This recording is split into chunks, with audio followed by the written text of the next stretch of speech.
Bonsoir à tous, bienvenue dans cette édition. Tout de suite, le sommaire. Une nouvelle démarche d'évaluation de la formation à l'agriculture vient d'être initiée à l'Université de Kétou. Des soutenances pratiques appelées Mémoire Challenge de production sont soutenues par les étudiants. Les précisions à suivre. Les femmes peuvent désormais obtenir un financement pour leurs entreprises. C'est une initiative du programme Boost Our Business. Les détails dans un instant. Et puis, vous le constatez peut-être déjà, certains médicaments traditionnels font aujourd'hui objet de prescription médicale et sont officiellement commercialisés. Un docteur en pharmacie nous édifie davantage dans une dizaine de minutes.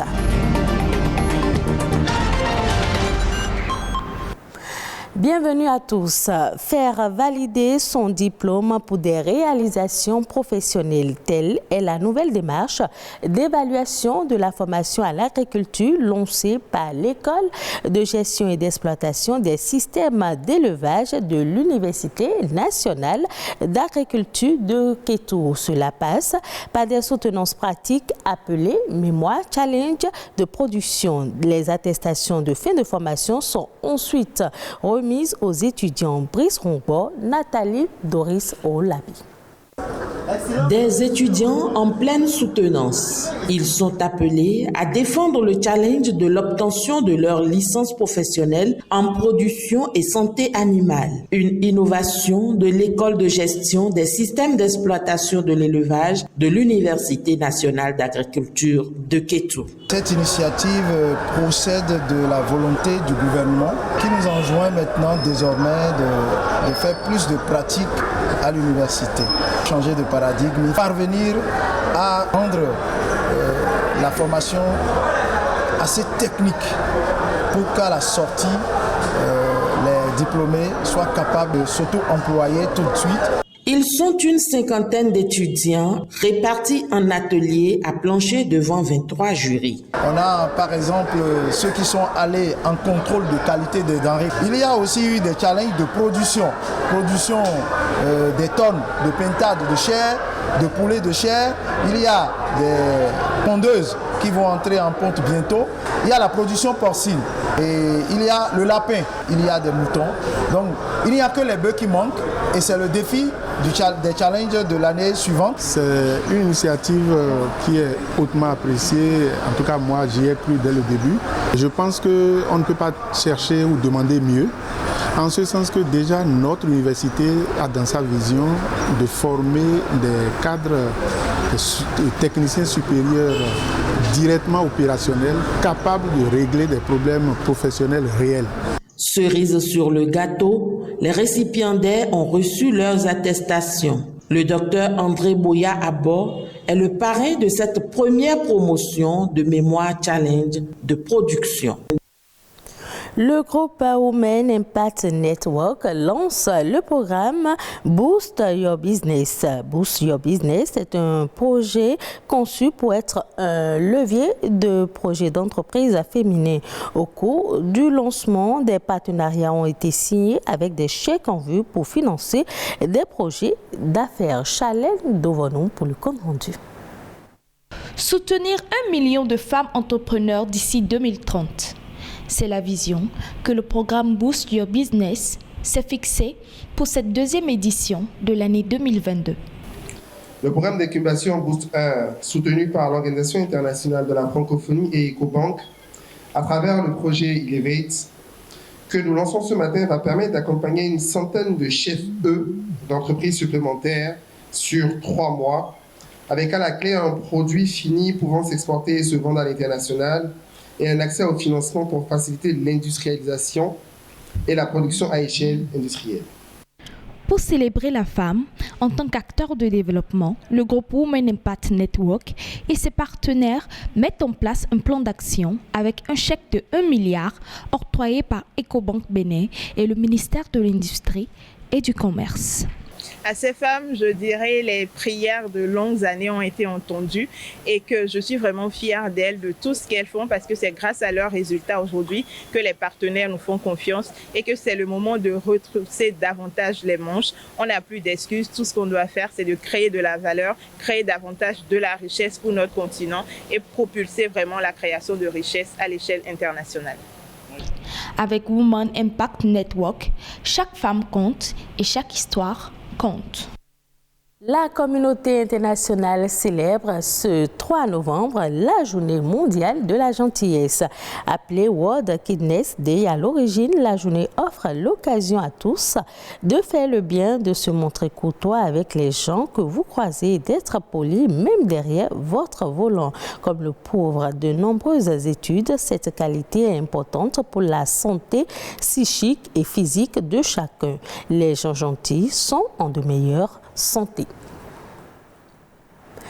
Dans les officines pharmaceutiques, on retrouve de plus en plus les médicaments à base de plantes. Le recours à une médecine traditionnelle de qualité peut faciliter la fourniture de soins de santé aux populations selon l'Organisation mondiale de la santé. Ainsi reconnus pour leur efficacité, beaucoup se demandent si ces médicaments subissent le processus de contrôle et d'homologation du ministère de la Santé avant d'être commercialisés en pharmacie. Quant au prix et l'efficacité entre ces médicaments et ceux modernes, la question se pose également.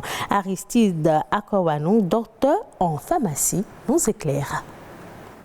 Les médicaments traditionnels présents dans les pharmacies s'appellent plutôt sous l'appellation les médicaments traditionnels améliorés. Et ces médicaments traditionnels ne peuvent pas se retrouver en pharmacie s'ils n'ont pas une autorisation de mise sur le marché béninois. Du coup, l'État a allégé un peu l'autorisation de mise sur le marché pour ces médicaments et on appelle autorisation allégée de mise sur le marché. Et c'est tous les médicaments traditionnels normalement se retrouvant en pharmacie doivent avoir cette autorisation de mise sur le marché de part du ministère de la Santé du Bénin. Dans certains pays, il existe la médecine moderne dans les CHU et la médecine traditionnelle à côté.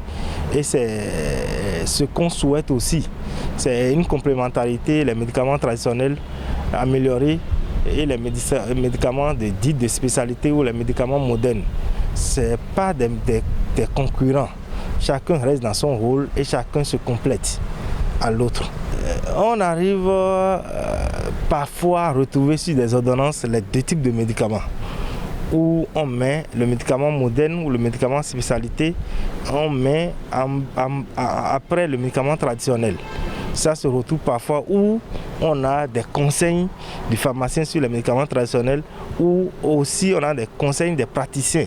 Les populations n'ont qu'à être rassurées que lorsque vous venez dans une pharmacie et vous trouvez un médicament traditionnel, ces médicaments traditionnels sont sécurisés et la population peut les prendre sans inquiétude, comme les médicaments modernes, dits modernes. Et nous, notre rôle est d'abord un rôle de santé publique. C'est vrai que ces médicaments ont un coût abordable, mais il ne faut pas négliger ce côté sécurité médicaments. C'est ce que nous portons à la population en leur rassurant que lorsqu'ils rentrent dans une pharmacie, ils trouvent des médicaments traditionnels. Les médicaments traditionnels sont rassurants. C'est mieux qu'en pharmacie, qu'aux abords de la voie, qu'en dehors de la pharmacie.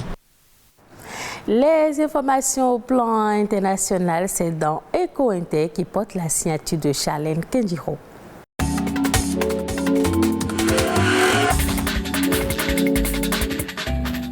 Charbon, gaz naturel, or, pétrole, cuivre, le sous-sol australien fournit à lui seul plus de la moitié des revenus d'exportation du pays. Une situation avantageuse où le prix des minerais explose sur les marchés internationaux. Mais malheureusement, l'Australie n'en bénéficie pas à plein en raison d'une pénurie de main-d'œuvre qui affecte l'ensemble du secteur minier. Cette pénurie résulte d'une politique zéro Covid qui s'est traduite par la fermeture des frontières pendant 2 ans. Il y a aussi cette désaffection des jeunes qui, à l'ère du dérèglement climatique, ne veulent plus travailler pour une industrie perçue comme la principale émettrice de gaz à effet de serre. Les conséquences sont dramatiques. Les ventes de charbon métallurgique qui entrent dans la fabrication de l'acier sont en baisse de 25% et celles de charbon thermique de 38%. L'Inde avait décidé le 8 septembre dernier d'interdire les exportations de brisures de riz et d'instaurer une taxe de 20% sur les autres variétés, excepté le riz basmati et le riz étuvé. Les acheteurs avaient eu un coup de chaud. Difficile d'imaginer une alternative au volume et au prix ultra compétitif indien, mais 2 mois après, le désordre que certains craignaient sur les marchés n'a pas eu lieu. Aucune hausse significative des prix n'a été constatée. Il y a certes de petites tensions, mais qui n'ont rien à voir avec la situation que l'on attendait. L'accord sur l'exportation de céréales ukrainiennes n'est pas définitivement coulé. La Russie annonce ce mercredi réintégrer cet accord en assurant avoir reçu des garanties écrites de la part de Kiev sur la démilitarisation des routes maritimes utilisées pour le transport. En effet, l'accord avait été suspendu par la Russie samedi dernier suite à une attaque sur sa flotte en Crimée. Signé en juillet 2022, cet accord tripartite, Russie, Turquie et Ukraine avait permis de lever le blocus militaire de la Russie sur les céréales ukrainiennes, lesquelles assurent l'approvisionnement alimentaire de nombreux pays du Moyen-Orient et de l'Afrique.